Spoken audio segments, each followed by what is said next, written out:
right, Steve Napier, welcome to the Circle of Brilliance. Today we continue our discussion on managing emotions, and we're going to be talking about lust, the wanting of something. But between last time and this time, got a couple of things that you guys decided to share. And so the first one is this graphic about grief that Boris found and forwarded on to me. So Boris, anything you want to say about this before I throw in my 2 cents? No, nothing in particular. Yeah, well, then, as I was saying before we began the recording, years ago, we talked about grief specifically in a business setting. And I think that's where I first saw a graphic akin to this one. What makes this one different than the regular Kubler-Ross diagram is that it adds at the front end the shock, although I think that also occurs when we think about grief with the loss of a loved one. Certainly there's that shock moment, and then you immediately go to denial. What? That can't be right. So it's like these two things almost happen, that. And then this addition of problem solving, moving on beyond acceptance. Most of the time, acceptance is followed just by kind of like coping, or you readjust to life. Life is redefined, as opposed to something as specific as problem solving, with the thought here being in a business setting that after I get past acceptance, I can get into problem solving as a way to deal with the immediate consequences, but also as a way of preventing the thing from continuing moving forward. So if my big shock is the loss of a major client, maybe I can learn something that will help me to protect the rest of my client relationships moving forward. So I think that's a really, really good thing. I like this idea about looking back and looking forward. That's great too. Now, there was one very big difference between adjusting to grief in general and adjusting to grief in a specific business setting. And that is, in a business setting, there is a time constraint. So usually when we're dealing with the loss of a loved one, we just say, like, people are going to have their own grieving process, and however long it takes, it takes. And culturally, some people will say, well, if you're the widow, you've got to wear black for the next year, and that sort of thing. And so there's always been this kind of acceptance or understanding that the grief process, when it comes along with the loss of a loved one, is going to take time. Well, in a business setting, they go, well, time is a luxury we may not be able to afford. We need to be able to deal with whatever this loss was, deal with it quickly, and move on, prevent it from happening. And so I think that's the other thing we need to kind of put into place as a differentiator between business related grief and, general life related sort of grief. Thoughts about this idea about speed being an important element in the world of business related Well, loss? there's no question, T. I mean, I actually, when I promote my business, I promote it based on being able to increase velocity. Because I Mm-hmm. think in business, if you increase velocity, as long as you're going from point A to point B in the correct way, you're winning. Yeah, absolutely. Absolutely. And so, on the one hand, there are certain elements of this grief sort of cycle that you don't want to necessarily rush through. But I think there is this kind of I don't know, understanding in a business setting that whatever happened, okay, how do I put this? And again, it wasn't part of the recording, but for those who don't know, I hurt my neck, and the doctor put me on a muscle relaxant, and I'm a real wimp when it comes to medications. And so I have really strong reactions to anything. In this particular muscle relaxant they put me on, I feel so totally loopy.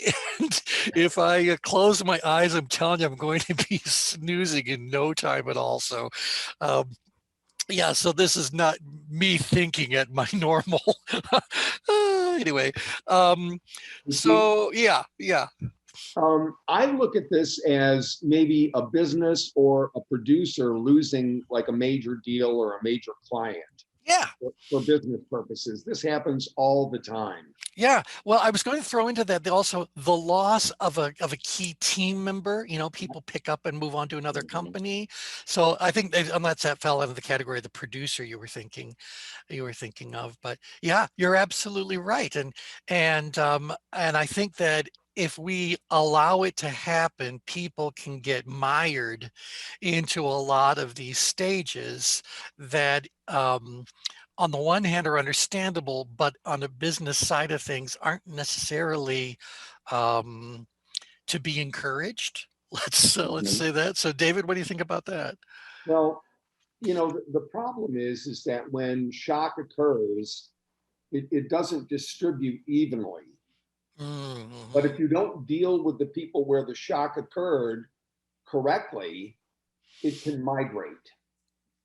Interesting that you brought that up, because thinking back now to when we first went over this whole grief in business kind of thing, we talked about the rumor mill.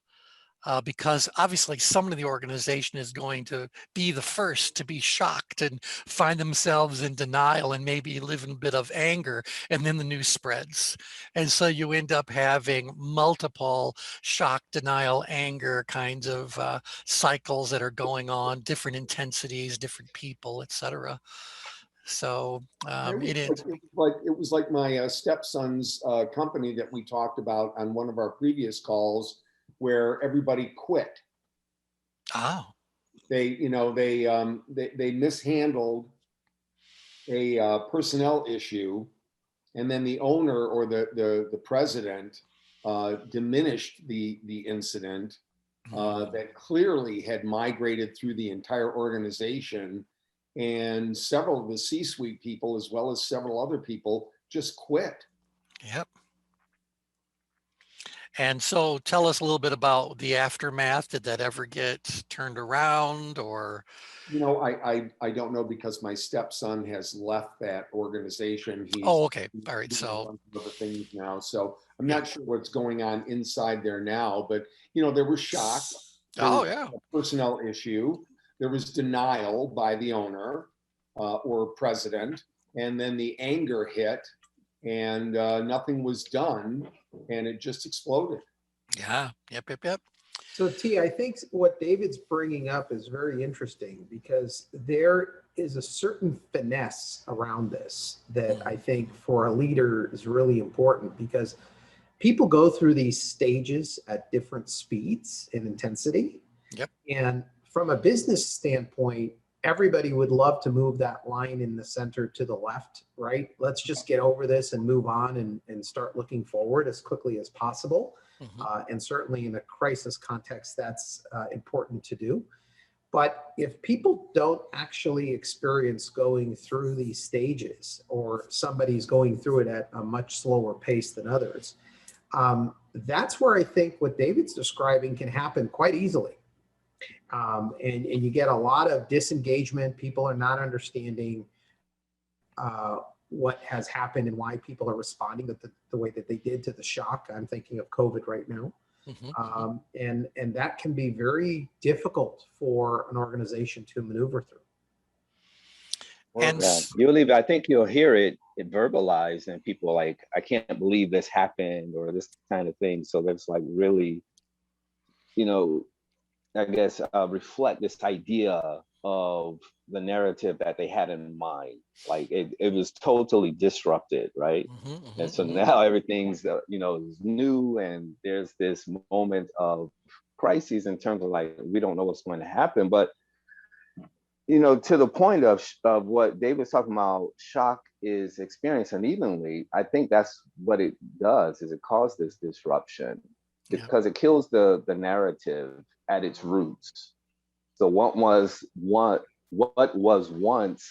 solid is now uprooted, and now you have to start anew. And you find the people that can take on shock, Right. whatever it is. Like I learned in Asian cultures, whatever situation happens is a learning experience. Mhm. And so people practice that kind of thinking, although they're not necessarily prepared. So think about like a pilot that goes into a simulator, they're practicing crashes. So even in a real situation, they have to make some choice and decisions, and they just live with it.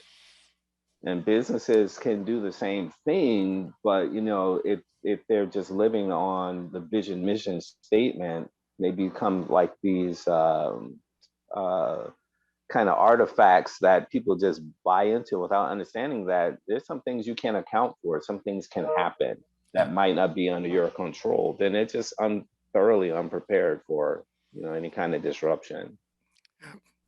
Two other little dimensions to build on what Brian has just said, and specifically in the scenario that David has put forth.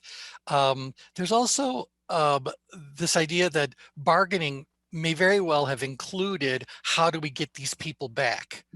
You know, we got to scramble now. Let's talk to each one of them. Let's stop them from quitting, you know, whatever it is. So there might have been some of that actual, I want to say more like legit bargaining, you know, actually trying to someone and working out a deal to try to get them to come back. And when that failed, or when it was rejected summarily by whoever, you know, was the person who was at the root of all this, I can see how the depression came along and doing that.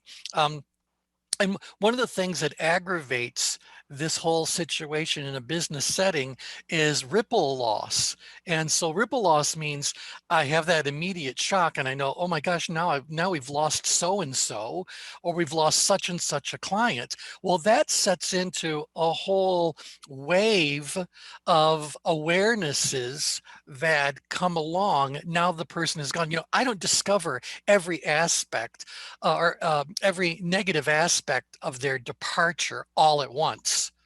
I may not realize that they were very much involved in a critical client deal until a little bit down the road. I may not realize that they had certain documents that they were working on. And although we still have their computer, we don't know how to find their stuff. And so there could be all of these ongoing reminders of the loss or further pain points from the loss of that individual or of that client or whatever the case may be. So I think it's also interesting to look at ripple loss. And then the last thing I wanted to throw out there was that, isn't it interesting how kind of as a normal part of doing business, we'll often hear someone use the term post-mortem after a poor performance or after the loss of a client or something like that. You know, people will get together and say, we need to do a post-mortem on this. You know, we need to really think about what happened, how it happened, so that we can do something preventative moving forward. Maybe that whole post-mortem thing is further down the line here, up here around the problem solving. So any thoughts about ripple loss or post-mortems or? Yeah, I've also heard it called lessons learned. Oh, that's much healthier frame. Lessons learned. Yeah. But Okay. that's a very Yeah. important thing to do. You know, Well, when I teach delegation, the final step of delegation is to do an Yeah. analysis. right. It was Right. interesting to me is this looking back and looking forward. Mm-hmm. Yeah, because at a certain point in time, this has to, the way we're facing has to change. You still there, Brian? Oh, Brian. All right. Well, you come back whenever you can. So, and you know, now that we've been talking a little bit about this, I wonder how often that lessons learned in the loss of a loved one actually does get people to, at least in the short term, think about their own personal health care. You know, so let's say someone died of a heart attack and they had every bad habit you could think of leading up to it. It's amazing how sometimes people will then go, all right, I'm going to exercise more, I'm going to eat better, I'm going to stop this and start that. So maybe that's also part of this ongoing, or the benefit part that follows acceptance of whatever has actually happened. Brian, are you back? Because we can't hear you if you're saying anything. Okay, well. All right. Anything else on this little chart before we move on to the next thing? All right. So. Yes, Oh, I think yay! so. Hello, you're back. Are you back? No, now you're gone altogether. All right, you'll figure that all out. Okay, so the other thing I wanted to share with all of you is a Brian thing. So hopefully he'll be rejoining the call. Right now, he's not on the call at all. But he sent an article over. I'm going to chat over to everyone the link to this article. In fact, I think I did already, but I'll do it one more time in case you guys weren't here when that first came through. So this is a whole, the entire article that's all about how we actually do deal with stress, what impact it actually has. So neural circuits responsible for conscious self-control are highly vulnerable. I'll slide this into the screen, are highly vulnerable to even mild stress. When they shut down, primal impulses go unchecked and mental paralysis sets in. So it's interesting that the authors of this set the stage about taking an exam and how pressure to perform well in the exam actually compromises some of our actual ability to do well on exams. And so this goes into a very, very in-depth kind of exploration of this. But most of the way through the article, you're going to find a graphic. And I've been trying to figure out how to show this as a single sort of a PDF file, but it's basically showing, double click to magnify further.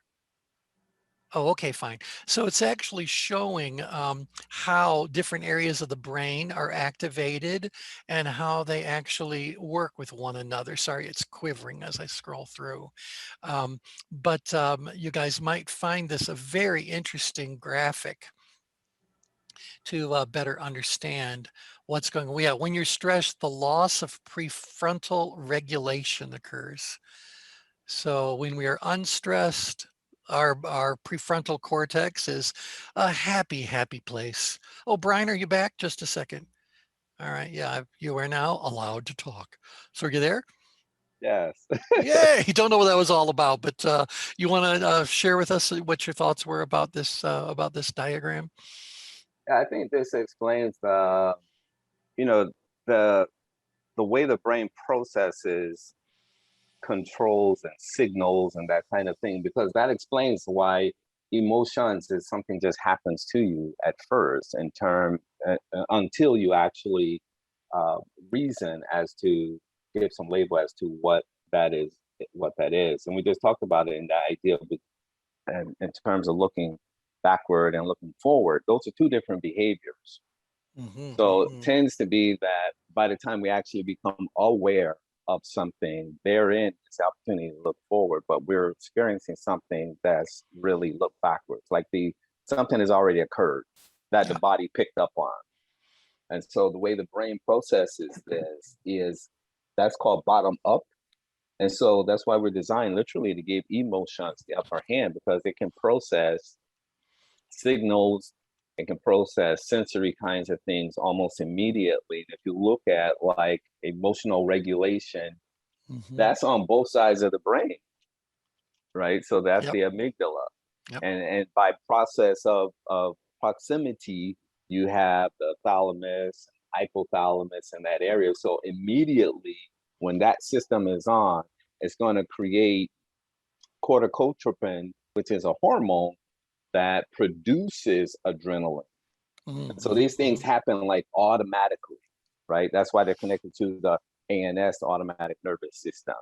And so again, without emotional intelligence, you just at the whim of whatever emotion you're experiencing without realizing that, wow, okay, I'm having an experience.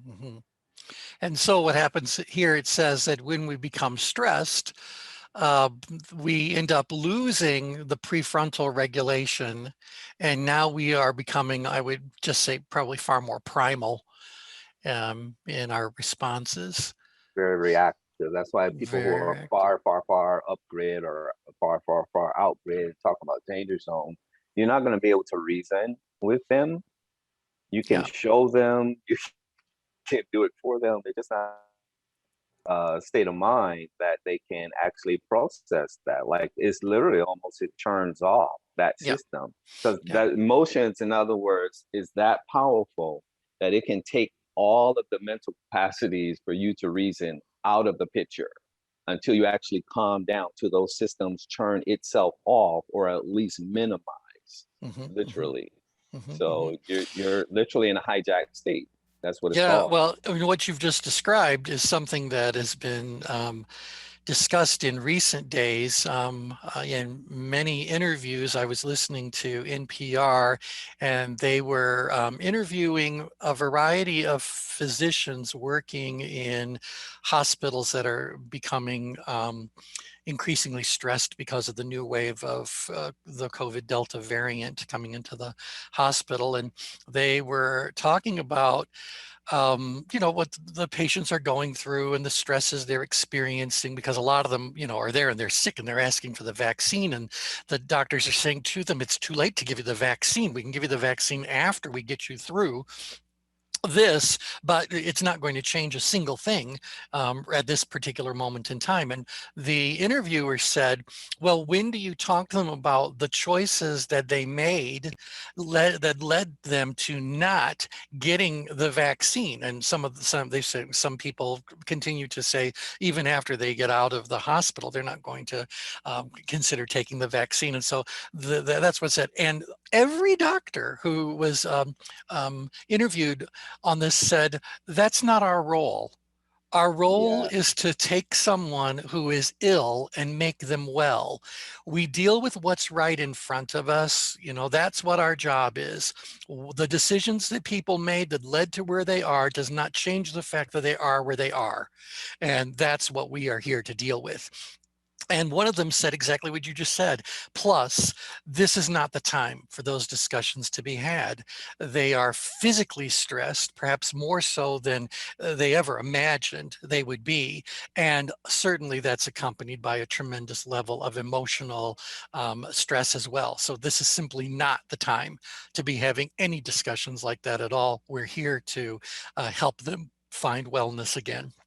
Yeah, I had patients say, as I'm interviewing them, asking them about their experience and how they're handling things. But that's what I'm looking at research-wise now, is this idea of human behavior, stress, and how you come down from it.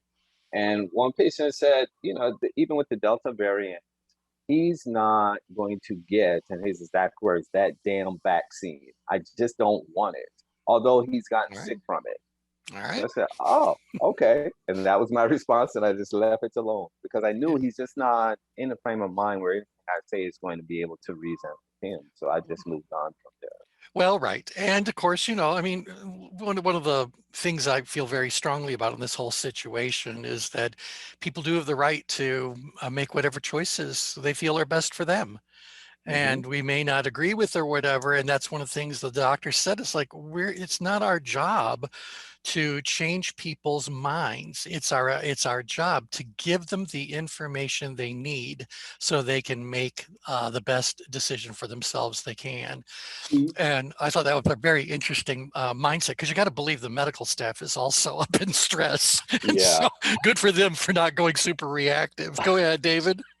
I was just going to kind of equate this to another mandate that is out there, and that's wearing a seatbelt. Now, why is wearing a seatbelt mandated? Because if anything happens, it's easier for you to lose control of the car and damage other people and things. Yeah. You're in an interactive environment, and you're responsible for your behavior with that vehicle. Yeah.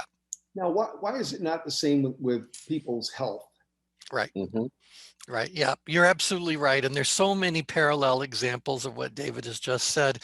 Why do we obey traffic signals? Why do we obey a stop sign?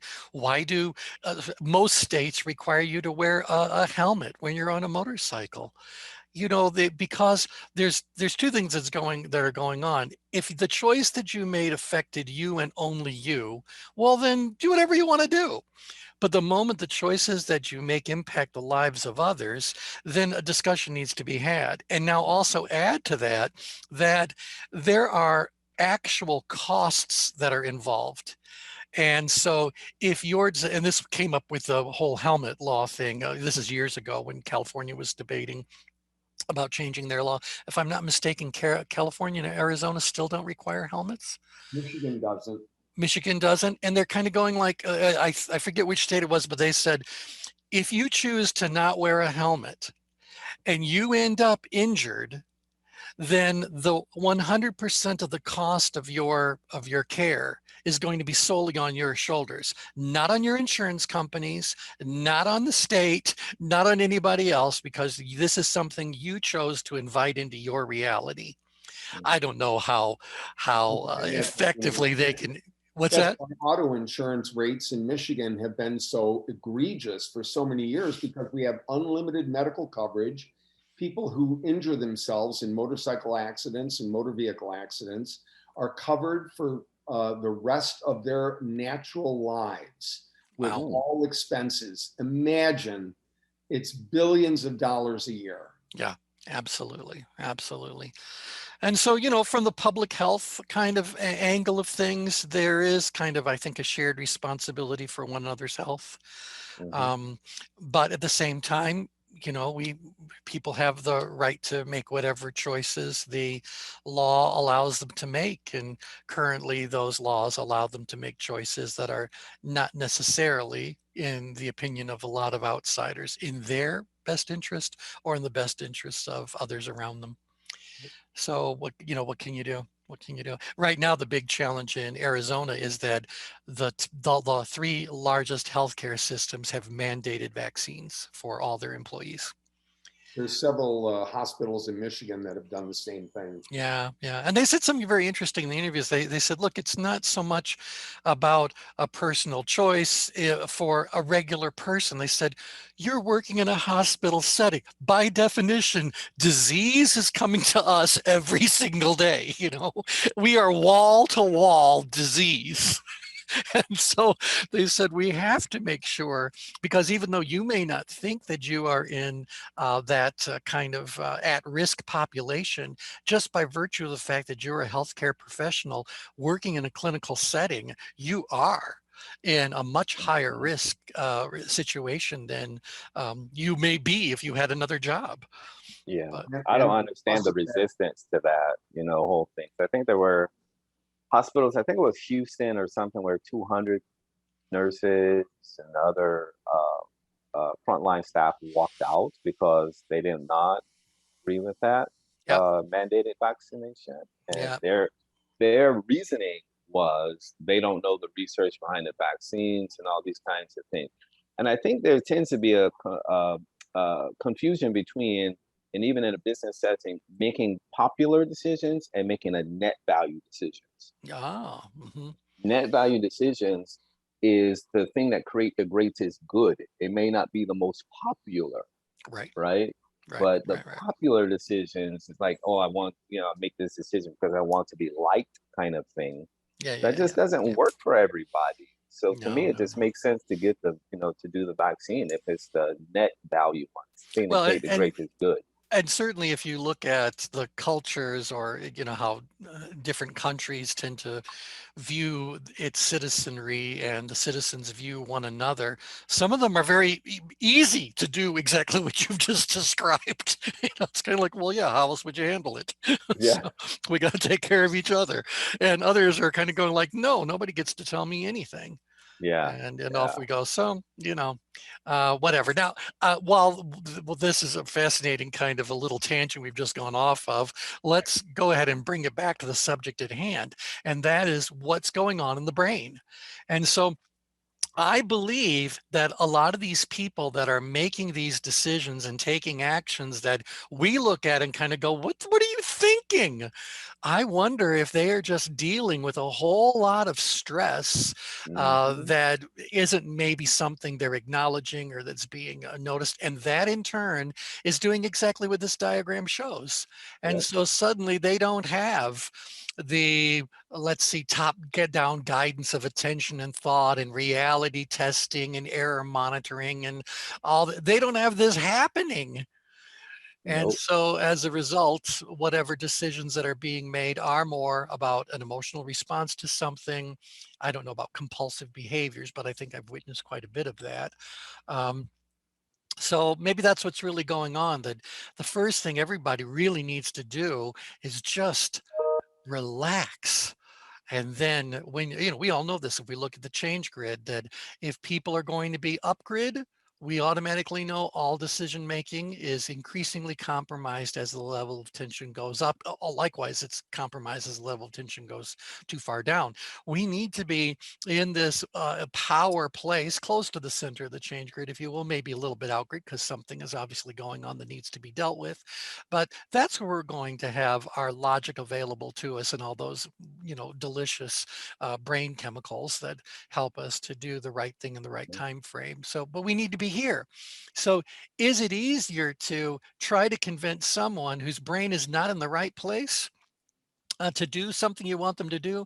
Or is it easier to move them on the change grid and then recognize that the natural supportive state kind of automatically happens? Yeah. I kind of wonder if people realize that they're in that hijack Hmm, state. no. Because think about it, like in the research, looking at use the sports medicine a lot because these are professional athletes, game on the line, they're paid multi-million dollars. So when I ask these professionals and these business owners, I say, can you talk about your recovery strategy? And they're like, Mhm. what the hell is that? And I was like, Yeah. well, how do you calm down from stress? Like, what is your game plan for that? And no one has it. Yeah. So they're not No, even trained for it, no, right? no, no, So it's no. like how can you respond in the most favorable way if you're not trained for it? Right. That's when you need to have people around you who can do some sort of either supportive guidance or intervention or just be a good tension manager. I think that's what we really are talking about because think about this. An unreasonable person does not view themselves as being unreasonable. Yeah, And true. so I can't, that's not a workable situation. And the person who's deep down in apathy, who's living under this illusion of control, they don't realize they're operating under an illusion of control. So they're just so far. And by the way, same thing's probably true if we go too far out grid. This person who's pushing and pushing and pushing does not really realize that they are pushing and pushing and pushing to their detriment or the detriment of others or the detriment of whatever they ultimately want. They don't recognize what's really going on um, because of the intensity that these four danger zones all represent. So Wow. and then, if you are one of these people kind of sees the world as it is, better, obviously all of us have our own work to be done on that. But, maybe we're people who, for whatever reason, we've been able to train ourselves. And obviously all of us on these calls, we've been exposed to a lot more tools for personal self management. And we probably are more likely to apply those tools. And so, yay, good for us. We operate closer to the center of the change grid.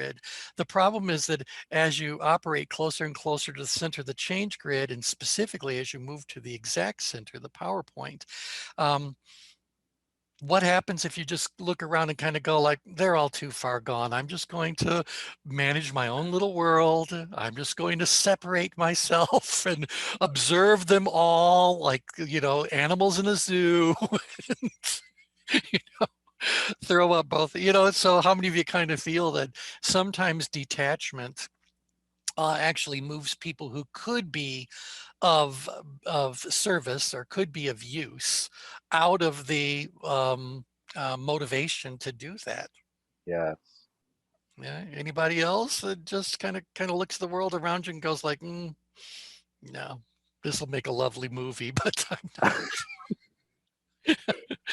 Oh yeah. Yeah, Yeah, yeah. you have to step into the confessional with that one. Yeah, I mean, sometimes you just do.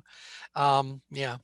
Now, again, since we're looking at this idea about being in the center of the change grid, if any of us who are kind of in this inside the green circle sort of thing, so relatively balanced, relatively self-aware, all those good sorts of things are going on, and we encounter a situation that is occurring between the green circle and the red circle, we've always said this is where our work is done. This is where life is lived.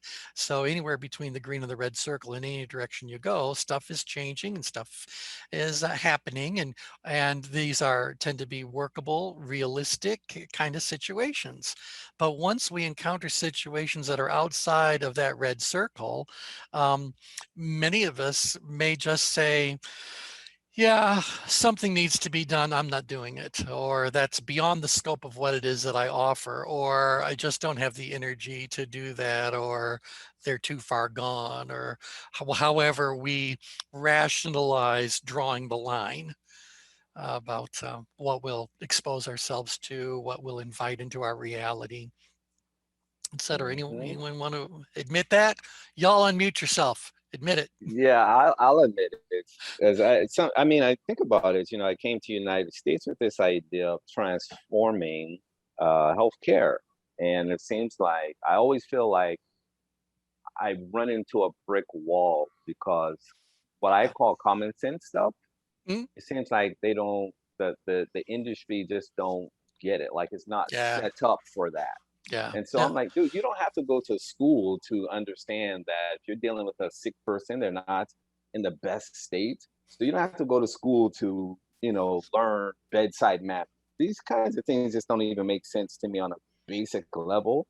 Yeah. But then to put, to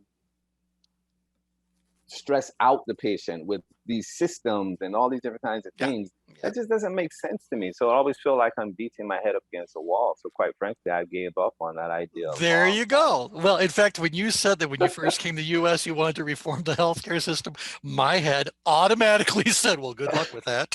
Exactly. Gave up So, on it a long time ago. yeah, there you go. Boris, you've Very unmuted. powerfully entrenched. Yeah, exactly. Yep, Exactly. yep. Yeah.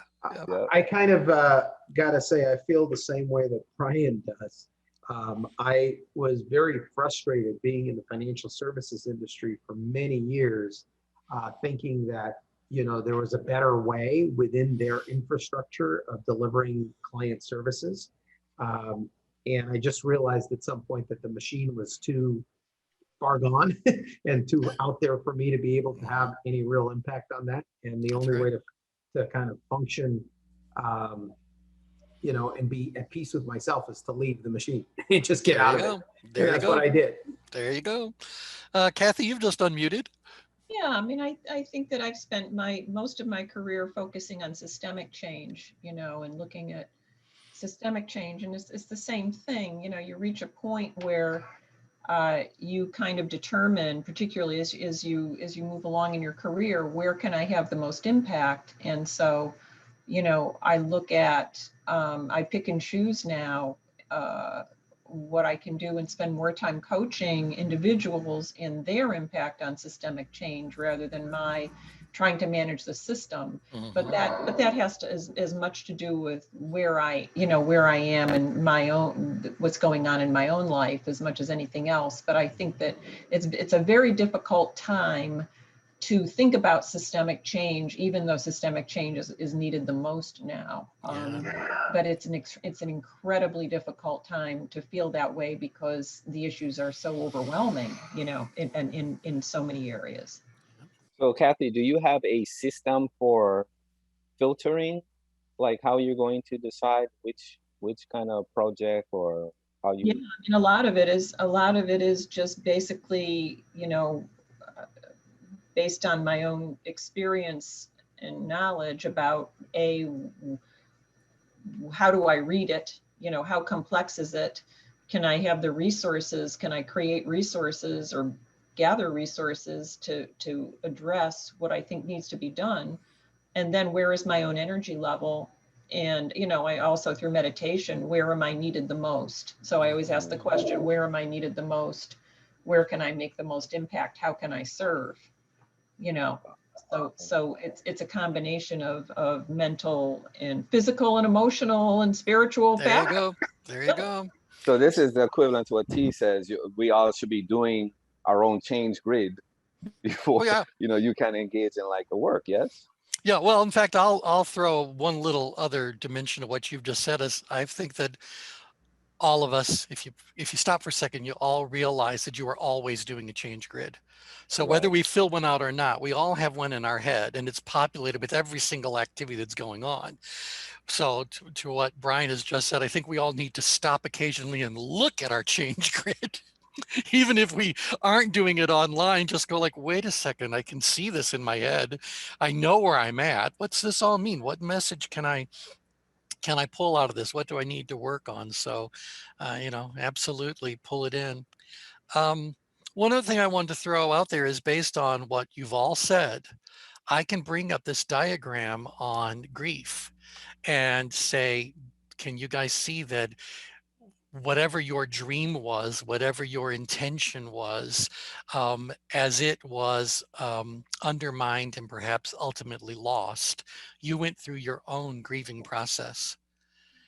And so Brian comes along, wants to change the healthcare system, gets here. I'm sure that was a shock all by itself. And then you're like, no, that can't be right, you know?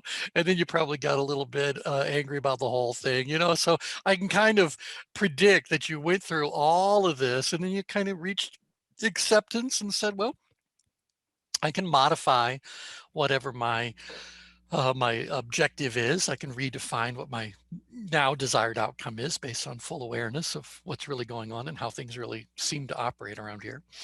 So yeah. So can you guys kind of see that we've probably gone through our own little grief process about all kinds of ideas we Yeah. had? Yeah. What's interesting to me is this looks very similar to the culture shock process that people go through when they come to another culture. Yeah. Other culture.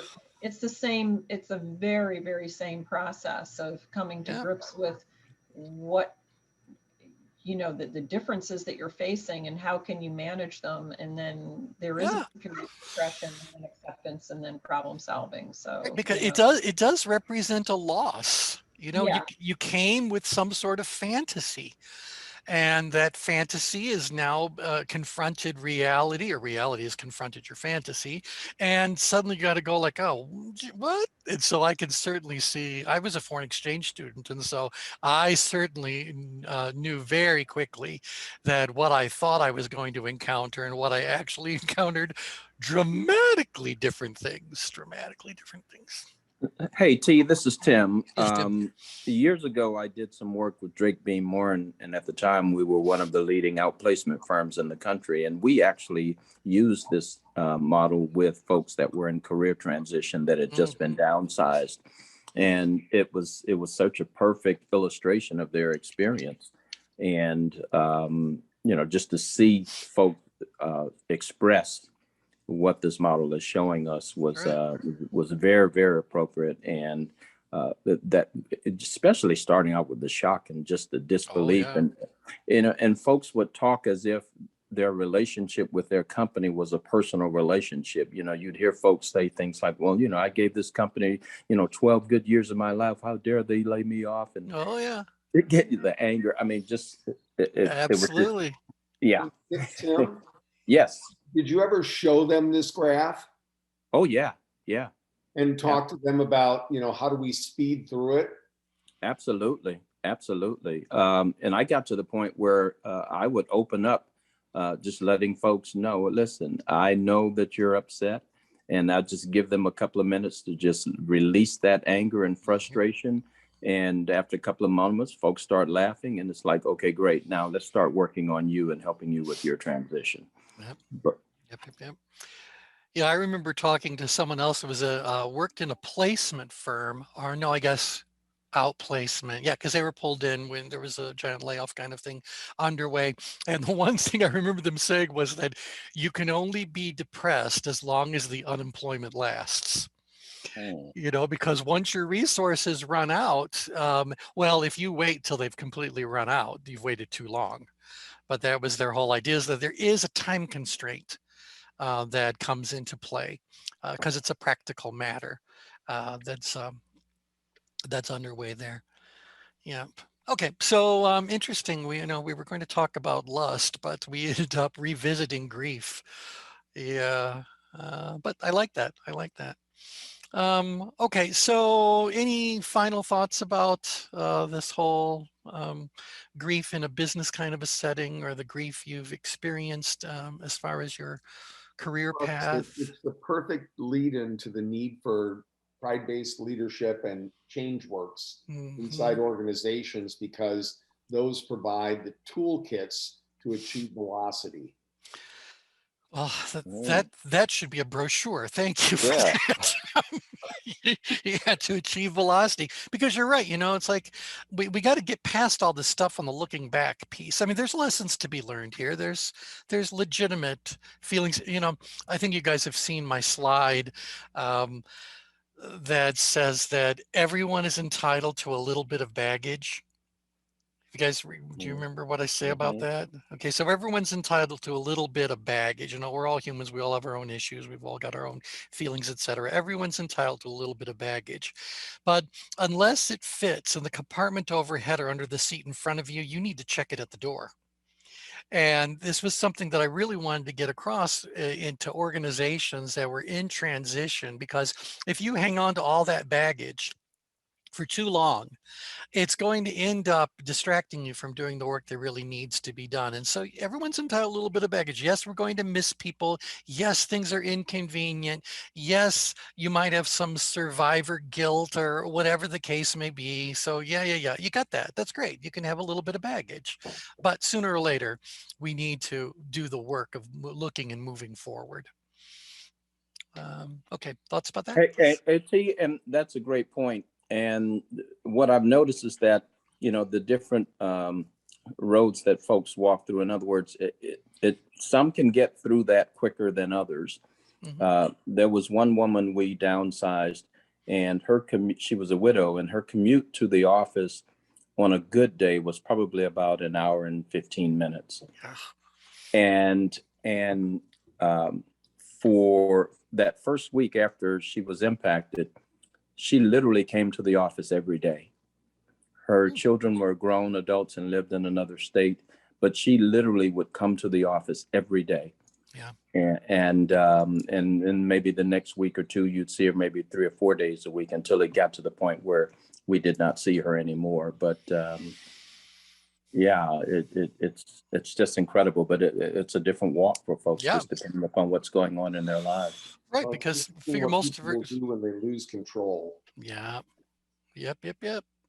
And maybe that was a little bit of her way of trying to bargain. Maybe if I just keep showing up, they'll forget that I've been downsized. But it's also, that's where most of her social support system was. Absolutely. But then, Absolutely. but then she started noticing a lot of them were also downsized, and they've moved on, and et cetera. Yeah. So a lot of work to be done around this. So let's at least take a few minutes and set the stage for this discussion about lust. Now, it's interesting. We said that anger, grief, and fear tend to live up-grid. So if they were going to have a home base, they tend to be very up-grid emotions in their most dramatic kind of expression. We've already talked about that they do also appear in other danger zones, because again, danger zones are neighbors with one another, but everything's still going to have kind of like its home base. Interestingly enough, when we start talking about lust, we are no longer in a danger zone. So what level of tension is lust associated with? Power stress. Power stress.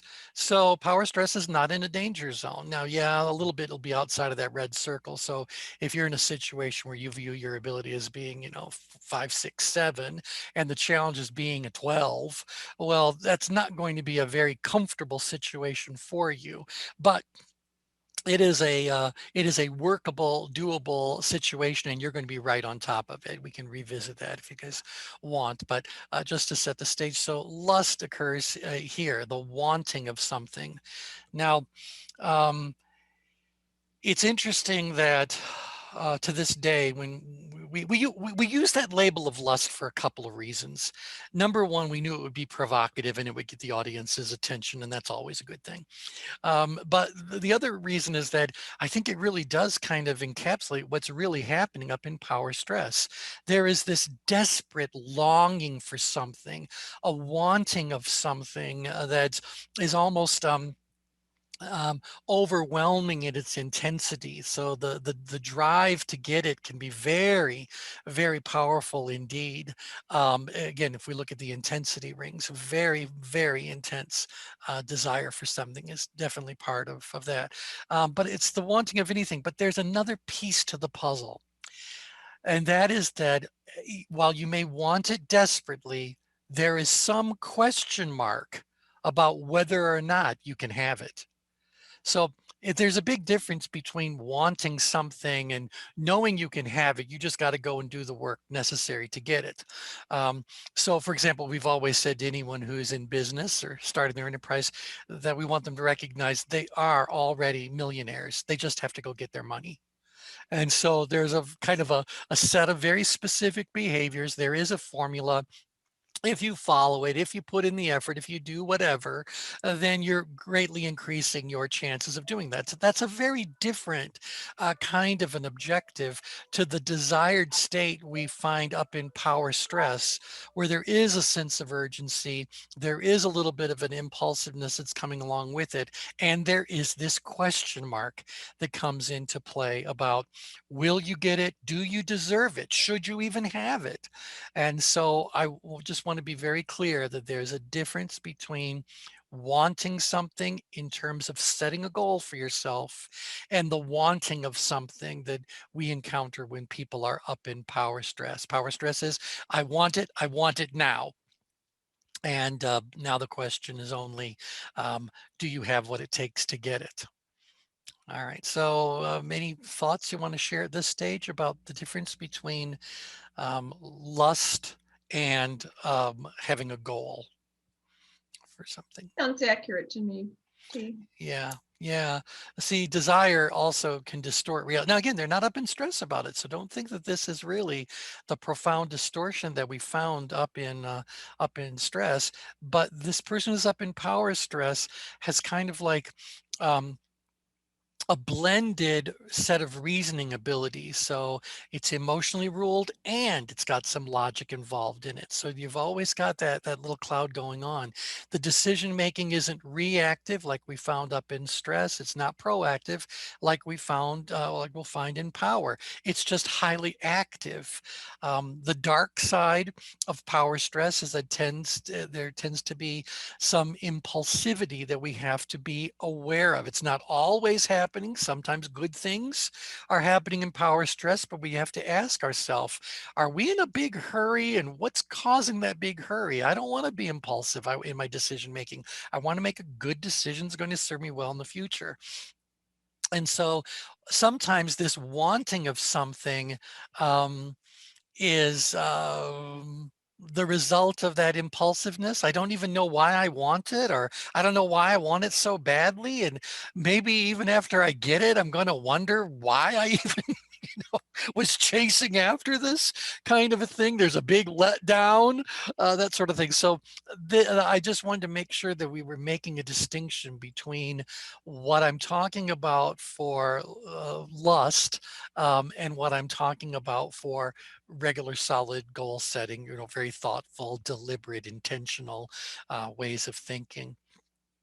So, yeah, Boris had talked about that. 'Cause I think I see this a lot in entrepreneurship, right? When mhm, people they hear about the stories of the Elon Musk and the Zuckerbergs and those kinds of things, and they want to get into this entrepreneurship.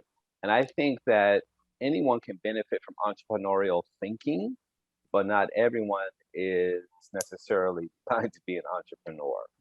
mhm, yep, yep, yep.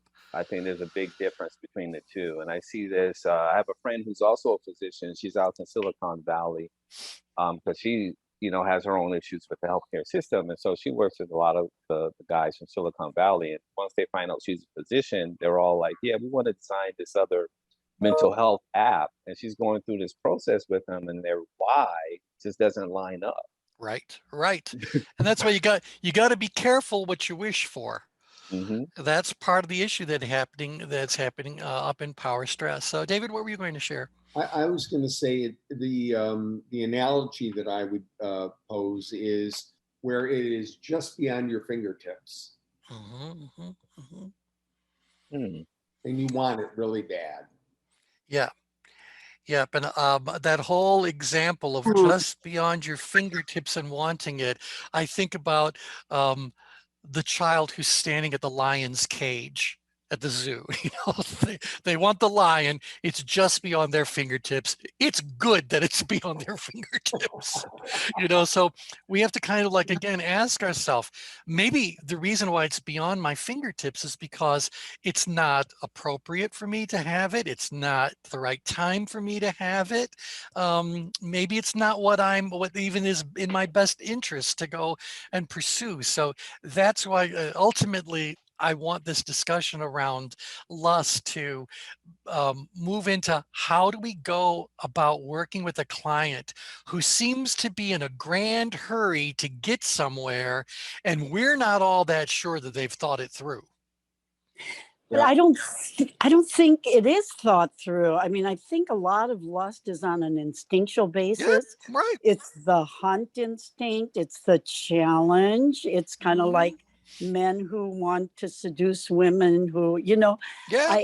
So I don't think a lot of it can be thought through. I think it's a matter of being aware of it Right. and making a conscious choice above it. And yeah. that's where it'll be fun to be talking about this blend of emotionally ruled versus logically ruled reasoning abilities. And I'm sure that Brian can tell us the unique bowl of brain chemicals that is happening when it comes to the wanting of something, the lust for something. Obviously, it's up with a lot of adrenaline and noradrenaline just below in that. So lots of that's going to be going on as well. And I think all of us have had clients. I'll share one specific one. They were absolutely determined. They wanted to be in business for themselves, and they wanted to run the show and blah, blah, blah. And they built something, but they don't like people. They don't like managing people. They're not all that fond of customers. They loved their product, and they knew their product could do something really, really dramatic. And so they decided to build a business, but they didn't begin to understand what they were inviting into their reality. And so they never really tested whether or not that was going to be a good thing for them to get involved in. Right? How many of you have had clients that are like that? Oh, sure. They've been successful, but usually a small business owner is either a great salesman or a great product person. yep. Yeah, but the minutia of running a business and all that management stuff, they're going like, ugh. Yeah, what was I thinking? Why did I get myself into this? And so again, I think a lot of that is coming out of power stress's contribution, or that lust we find in power stress when that decision really needed to have been made down in power. So on the one hand, I don't want that to sound entirely bad. We know that a great deal of the time, nothing changes until someone hits their threshold of activation, which should be along the heart line of power, but more often than not is further up grid. So I get it. That's just the nature of change that's driven by external factors that are going on. But we got to do whatever we can do to help our clients be more thoughtful in the actions that they take, the decisions that they make before they find themselves in an undesirable situation. Yeah. Okay, so we'll talk about that when we're talking again on Thursday. Hopefully by then my neck will be feeling better and I'll be thinking a lot more clearly. Yeah, you did good. Yeah, you got no idea, right? I think I'll be asleep within 5 minutes now. So, okay. And I love it. The doctor says to me, whatever you do, don't drive while you're taking this. It's kind of like, I don't even know where I'd go. It's like, yeah, no, I'm okay right here. Thanks. Okay. All right. Well, bye, everybody. We'll talk again on Thursday. Take care. Bye. All right. Bye. Thanks. Bye, Tim. Thanks. Bye. Bye-bye. Bye.